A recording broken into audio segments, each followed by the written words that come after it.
Well, I'm I'm pleased with the second half, and it's like I told the guys in the locker room, it's tough. You feel like you're playing your best basketball you've played all year the last couple weeks, and in within a matter of minutes Wednesday night or Tuesday night, Rob Finnessy, who was really giving us something, getting back into the swing, and Vic go down.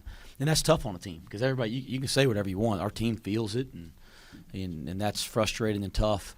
But it's we talk about this a lot as a group. It's not about what happens. It's about how we respond to what happens. And I thought we responded really well in the second half tonight to what happened in the first half, or the frustration of those two going down and not being available. So I'm proud of that. I think that says a lot about our leadership in our locker room, and I think about David DeJulius first when I think about that.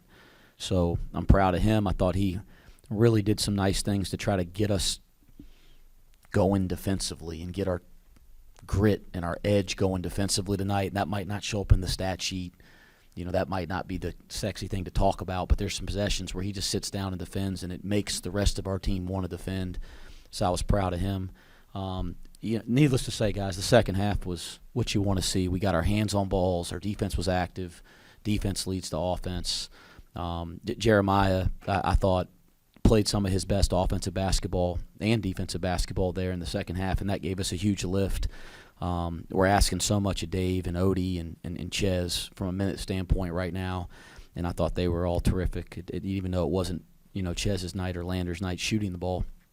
So that the second half was something I'm proud of. There were some things in the first half that were very frustrating. I'm sure they were frustrating to watch, but again, I liked how we came out and responded in the second half. Aside from mental, emotional impact of Vic and Rob going down, how has this team, especially Vic, had to adjust this week to not playing with him offensively? Because it seemed like they'd really gotten into a rhythm with the impact he had, I guess, on both ends of the floor.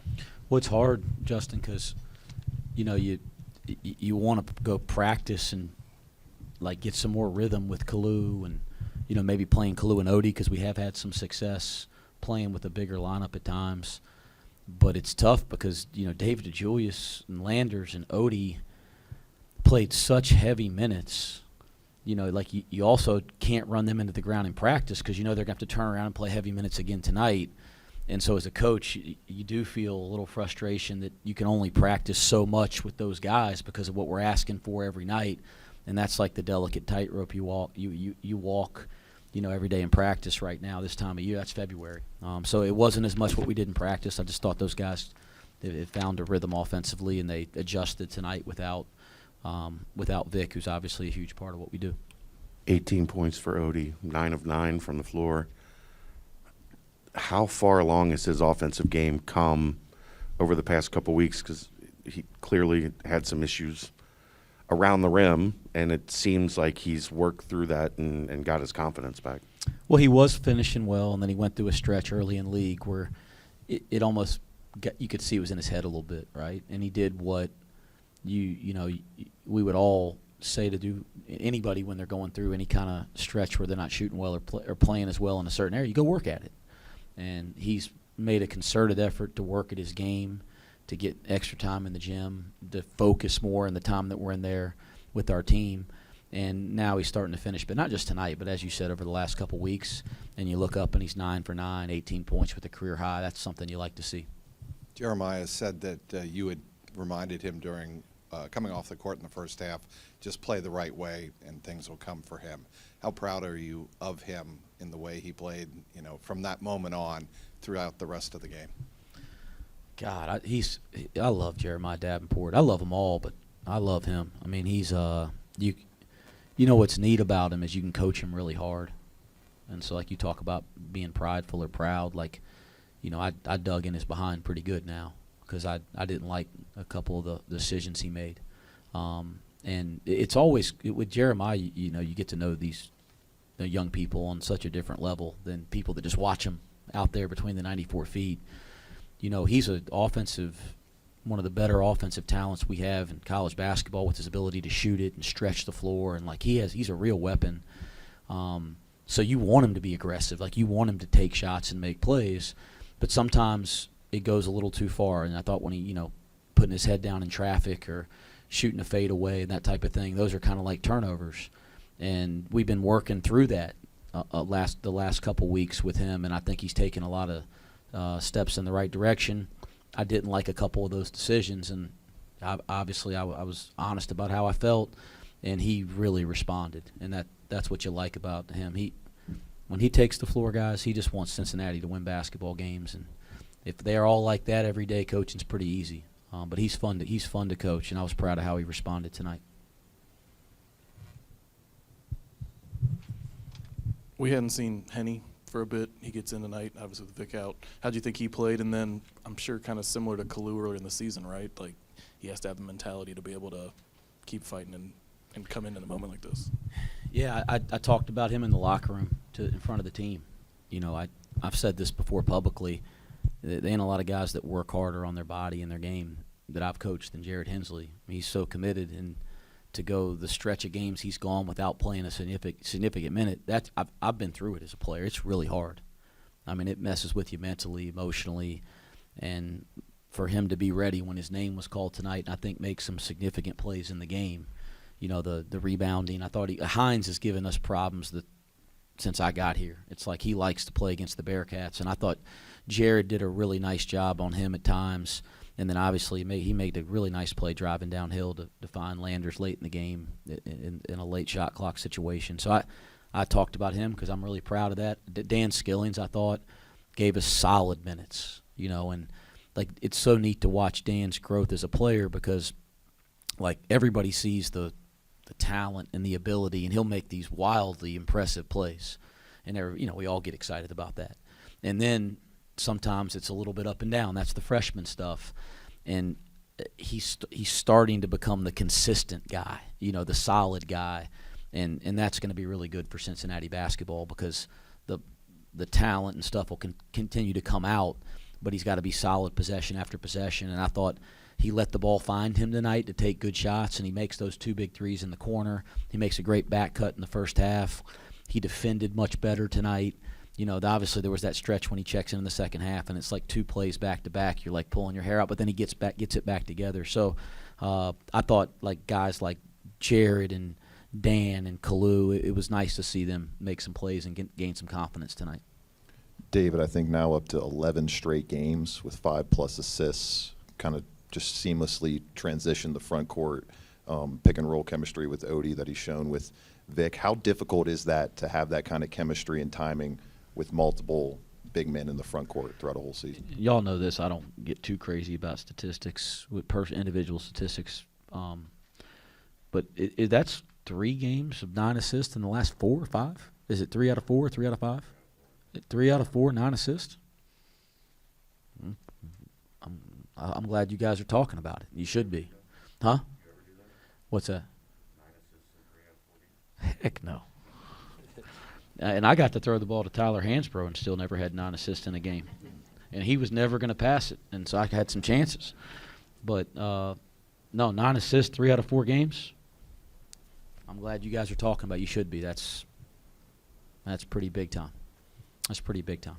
So everybody sees Vic's out. You get Kalu in the transfer portal. You get Odie in the transfer portal. You recruited them. You saw what they could do. Is it disrespectful for anyone to be surprised at them putting up the numbers that they have in the last 2 games? I don't know who's surprised, so I don't know who's been disrespectful. But no, they're older players. They've played a lot of college basketball. They have ability. It doesn't surprise me. It really doesn't. I'm obviously proud when they get opportunities to step into different roles with injuries. You're proud of that as a coach. That's what a good program does. You mentioned the defensive aspect. You look down, David DeJulius held Tyler Harris to 3 of 15 from the field, just 7 points. Knowing how good of a scorer Tyler Harris is, how big is that to stand out on the stat sheet to see just a 3 for 15 night, knowing how, like I mentioned, an elite scorer Tyler Harris is? He scares you to death, right? He's got multiple 30-point games in league play this year. And we're not talking about just random 30-point games. I think he had 30 at Houston. He has 30 at Memphis, and he's had others. I mean, so he scares you to death when you're going into a game. because he's the type of guy that can just bury a bunch of shots all over the floor when you play great D and make it a different type of game. I thought Micah Adams-Woods, who drew the assignment to start the game and for the majority of the game, was great. And then I thought David in some stretches was phenomenal as well. So I thought the combination of those two did a good job of making it difficult for him to get shots behind the line. And then, with his size, you try to get him inside the three-point line and you make him shoot over the top from 2, and he can do that. And he did that early. He also found some guys for dunks early. So you look at his numbers, but he had a better game maybe than his numbers say. But I am proud of the job that Shuey and Dave did to just make it difficult for him to shoot the ball. 24 assists on 31 made baskets. Was it just a matter of time before the good looks started falling? Yeah, I thought in the first half I was not pleased with us defensively. I was pleased with us on the offensive board at times in the first half, and I was pleased that we got them in the bonus. That's something that you just want to see from our team more consistently. We've talked about it all year. But I wasn't pleased with us defensively at all. But offensively, there was some bad possessions. But there's also some possessions where the ball's moving and we get a quality shot and it just doesn't go in. And we're on the board and we just don't kind of come up with it. But as the game kind of goes on, if you keep moving the ball and you keep executing, you're going to get good shots. And 24 assists, again, that's what you want to see. You want to see guys sharing. This is I said this on my radio before I came in here on the radio. We have a team that's willing to share the ball. That's excellent. I've known that for a long time. The trick for our team is making the simple pass. Everybody wants to pass the ball, which is awesome. I mean, as a coach, I appreciate that and value that. But we got to make the simple pass to the guy that's 8 or 10 feet away that's open, that you get no credit for. Nobody in here is going to talk about it. None of the fans are going to talk about it. But then that guy gets in, he makes the simple pass, and then all of a sudden you break the defense down and make a play. And I thought tonight, with few exception, we just made the simple pass consistently, and that's how you have 24 assists. Is there anything you can say about Vic with 2 big road games coming up? Yeah, I mean, I'd like him to. I asked him today. Y'all saw him limping around in the boot out there. I said, hey, can I get like 4 to 6 minutes? Can I get a rotation? So I'm gonna wake up in the morning. I'm gonna call him and I'm gonna say, big fella, are we better? And he's probably gonna say no tomorrow. And then Monday I'm gonna call him and I'll say, big fella, we better? And he's probably gonna say no. And then I'll keep doing it until he says yes. So the minute that him and Bob Mangine tell me he can play, his butt will be back out there, and everybody will be happy about it. Anything else? All right, thanks, Coach. Thanks. Odie, have you just felt like with Vic going down last game, there's some slack for you to pick up offensively, defensively, all around? I mean, yeah, I do. I feel like as a team, though, everybody got to pick it up. Everybody got to, just, give a little more energy and just be a little more active in everything we do, offensively and defensively.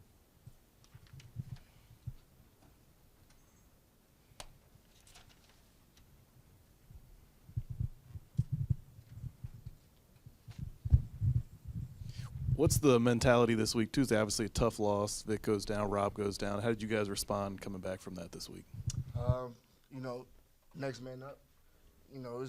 Things gonna happen during the season. People gonna go down. Adversity gonna hit. So it's just we gotta come together as a collective group. When stuff goes the wrong way. So that's what we've been doing, and you guys saw tonight.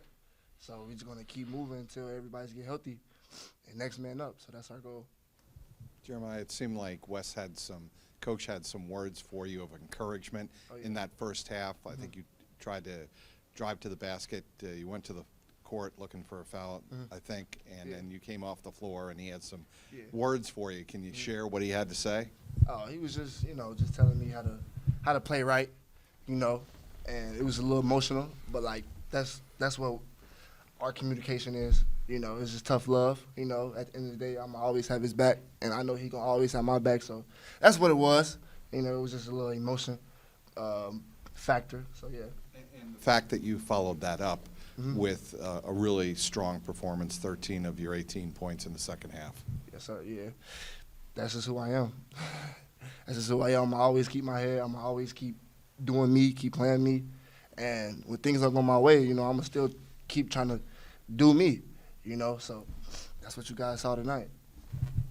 How was the mood in the locker room at halftime, and what did you guys do to kind of up the intensity defensively and take them out of what they wanted to do?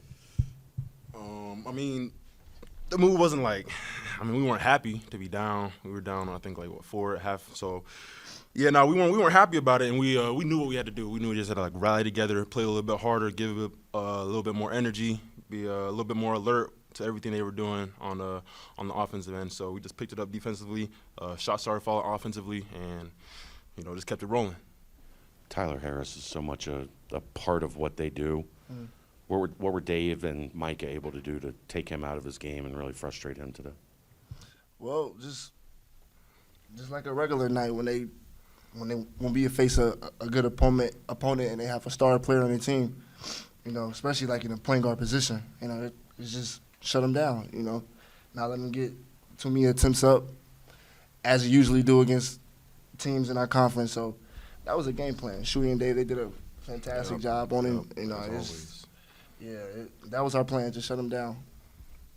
Odie, you finished with a career-high 18 points, perfect 9 for 9 from the field. You caused a lot of mismatches there on the inside. What seemed to be working for you, and what was Coach Miller really drawing up to get you going like that tonight? I think my teammates were just finding me. You know, Dave, Ches, Shuey, JD, even, you know, everyone was just, you know, the ball was moving, everybody was touching it, and, you know, I was just in the right spot at the right time. Teammates were finding me, and I was just, you know, kept it rolling throughout the night. You ever had a perfect night before? 9 for 9? I don't know. Do I? I don't know. I don't think you have here. I didn't Shouldn't know, y'all know? like, in your life you ever had one. I don't think so. I don't know. I probably have in, like, high school, something. I don't know. Collegiately, I don't know. Where's your confidence at right now? You've had 16 and 18 in back-to-back games. Offensively, it's been a work in progress. Do you feel like you're where you need to be? You're getting to where you need to be? Yeah. No, I think I'm where I need to be. I think I just want to keep building on what it is that we're doing.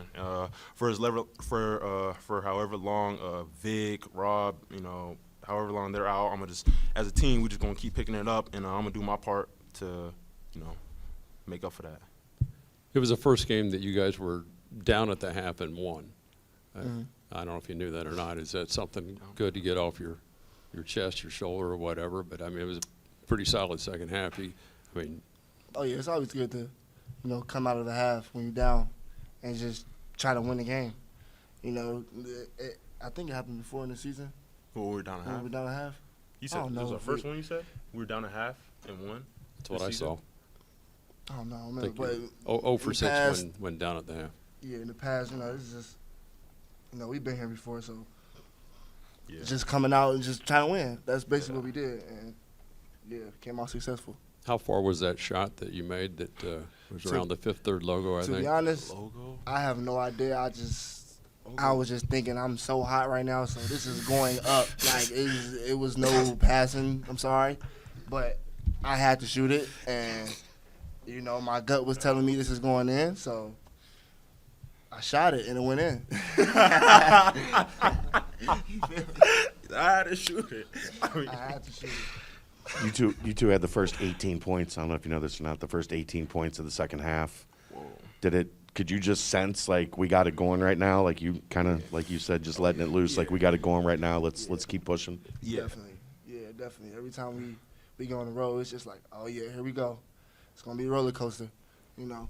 So, yeah. I mean, yeah. Corey Walker finished with the game-high 25 points. Obviously, without Textual being available tonight for the Bulls, what seemed to be work for him, and how difficult was it to stop a matchup like that? Yeah, props to him, you know.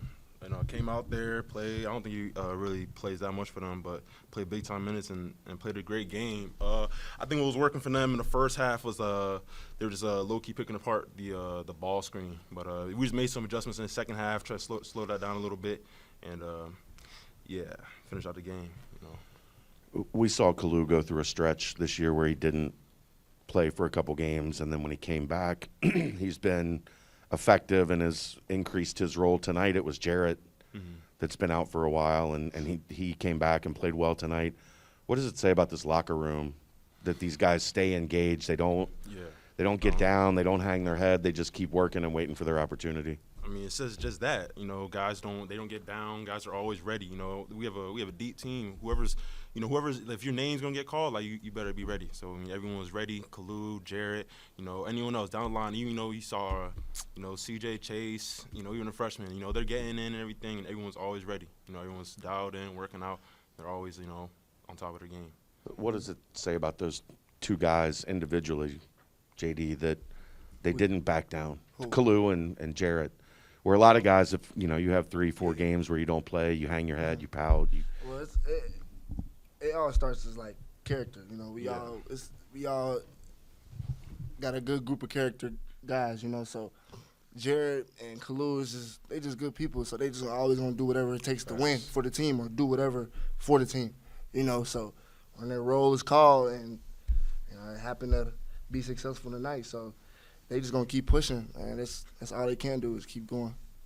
JD, your role has kind of changed throughout the season, starting, then now coming off the bench, and then at halftime you started again. Has that been hard to get used to, or do you feel like you're in a rhythm now coming off the bench? Yeah, it's just put me in the fire, man. I'm just gonna do whatever it takes for my team. So I've always been that way, and I will forever be that way going forward in my basketball career. So yeah, I'm a team player. So.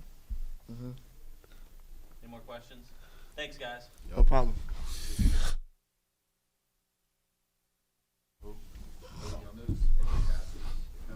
Like you and David get a nice kind of communication going in the first half, and then it started to really increase in prevalence in the second half. When it looks that easy, is it more the practice that you guys put in during the week, or is it the adjustments that you guys make, kind of just talking to each other in the first half to be able to get those so accessible in the second 20 minutes? I think it's probably a little bit of both. I mean, we practice hard, and we practice that. You know, I do my role.